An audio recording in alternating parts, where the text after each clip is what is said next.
મયુર Thakkar, S24 news, Surat. સુરતમાં દિવાળી બાદ કોરોનાનું સંક્રમણ વધ્યું છે અને લોકોને તકેદારી રાખવા તંત્ર સતત અપીલ કરી રહ્યું છે. ત્યારે વરાછા મિની બજારમાં જનજાગૃતિ અભિયાન હાથ ધરવામાં આવ્યું હતું. વિવિધ બેનરો અને વેશભૂષા સાથે લોકોને કોરોનાની સામે જાગૃત કરવાનો પ્રયાસ કરવામાં આવ્યો હતો. દિવાળી બાદ સુરતમાં કોરોનાના કેસમાં વધારો જોવા મળ્યો હતો, જેને લઈને સુરતમાં રાત્રે 9 થી સવારના 6 વાગ્યા સુધી કર્ફ્યુ જાહેર કરવામાં આવ્યો છે. તો બીજી તરફ લોકોને ખાસ તકેદારી રાખવા તંત્ર અપીલ કરી રહ્યું છે અને જ્યાં બેદરકારી જણાય તો પણ દંડ ફટકારવામાં આવી રહ્યો છે.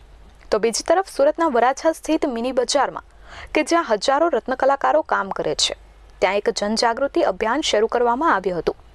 સુરત ડાયમંડ એસોસિએશન અને ચેમ્બર ઓફ કોમર્સ દ્વારા અહીં જનજાગૃતિ અભિયાન હાથ ધરવામાં આવ્યું હતું.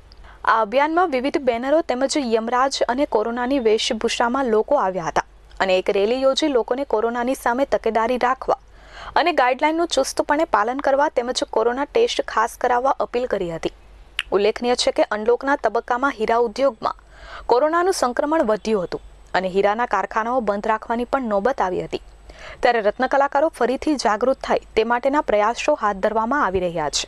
સમગ્ર ગુજરાતની અંદર દિવાળીના તહેવારો પછી ગુજરાતના 4 મહાનગરોની અંદર, ખાસ કરીને સુરત, વડોદરા, અમદાવાદ અને રાજકોટની અંદર કોવિડ-19ના કેસનો જે વધારો થયો છે એના કારણે જે ઉદ્યોગો ધમધમતા થયા હતા એની માટે પણ એક પ્રશ્નાર્થ ઊભો થયો હતો.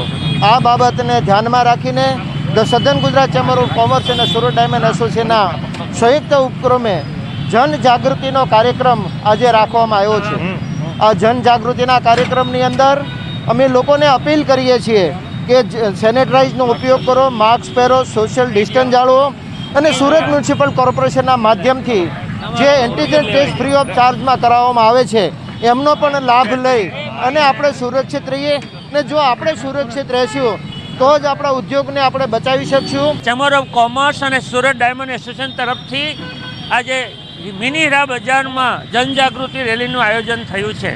ખૂબ મોટા પ્રમાણમાં લોકો ડાયમંડ માર્કેટમાં કામ ધંધા અંગે ફરતા હોય છે, ત્યારે તમામને લોકોને જાગૃત કરવા માટે તમામ વ્યક્તિ માસ્ક સાથે કામ કરે એવી જનજાગૃતિના અભિયાનનું આજે આ મિની બજાર ખાતે આગમન થયું છે. ખરેખર આ પ્રવૃત્તિને હું બિરદાવું છું અને લોકોને જાહેર અપીલ કરું છું કે આપણે માસ્ક પહેરીએ અને ડિસ્ટન્સ જાળવીએ તો ધંધા વ્યવસાય જે શરૂ થયા છે એ હંમેશા ધબકતા રહેશે. આ જનજાગૃતિ અભિયાન બાદ પણ આ વિસ્તારમાં જેસે થે વેસી જેવી પરિસ્થિતિનું નિર્માણ થઈ ગયું હતું. મોટી સંખ્યામાં લોકો એકઠા થયા હતા અને સોશિયલ ડિસ્ટન્સના ધજાગરા ઉડ્યા હતા. તો બીજી તરફ કેટલાક લોકોએ માસ્ક પણ બરોબર પહેર્યું નહોતું. લોકોને પણ વિનંતી છે કે જેમ બને તેમ સોશિયલ ડિસ્ટન્સનું પાલન કરે અને માસ્ક અવશ્ય પહેરે. તે આપણા અને આપણા પરિવારના હિતમાં જ છે, કારણ કે હાલ માસ્ક અને સોશિયલ ડિસ્ટન્સ જ આપણા માટે વેક્સિન છે. હું નિખિલ મદ્રાસી, માનદ મંત્રી the southern Gujarat chamber of commerce and industry. આ પદયાત્રાની અંદર હું કોરોનાનો મહારાક્ષસ બન્યો છું અને લોકોને સંદેશો આપવા માંગુ છું કે આ મહારાક્ષસથી બચવું હોય તો તમારે માસ્ક પહેરવું બહુ જરૂરી છે, સોશિયલ ડિસ્ટન્સિંગ રાખવું બહુ જરૂરી છે. અમે SMS એક પ્રયોગ કર્યો છે. S એટલે સોશિયલ ડિસ્ટન્સિંગ, M એટલે માસ્ક અને S એટલે સેનિટાઈઝર. હું પોતે કોરોના પોઝિટિવ સંક્રમિત થઈ ચૂક્યો છું અને એટલા માટે કોરોનાની શું ઇફેક્ટ છે, એની શું તકલીફ છે, એની પીડા મને ખબર છે અને એટલા માટે હું ઈચ્છું છું કે આવી પીડા બીજાને નહીં થાય અને એટલા માટે આજે મેં જાતે આ રાક્ષસ બનવાનું પસંદ કર્યું છે અને સંદેશો એ જ છે કે આ રાક્ષસથી બચવું હોય તો તમારે સુરત મહાનગરપાલિકા દ્વારા જે કંઈક નિયમો બનાવ્યા છે તેનું પાલન કરવું અતિ આવશ્યક છે. કેમેરામેન દિવેશ પરમાર સાથે મયુર ઠક્કર, S24 ન્યૂઝ, સુરત.